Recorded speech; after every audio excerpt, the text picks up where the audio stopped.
true, exact.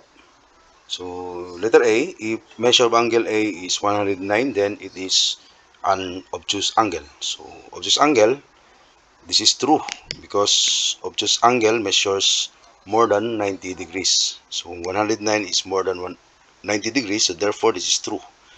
Letter B, if measure of angle A is 50, then it is an acute angle. So ibig sabihin ng acute angle measures 50 degrees. So letter B is also true. Okay, so letter C, if measure of angle A is 109, then it is a right angle. So this is false.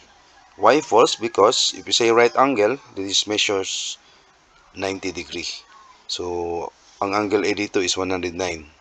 So ito ay false. Ang letter D natin, if measure of angle A is 80, then it is an acute angle. So this is also true. So the correct answer is letter C.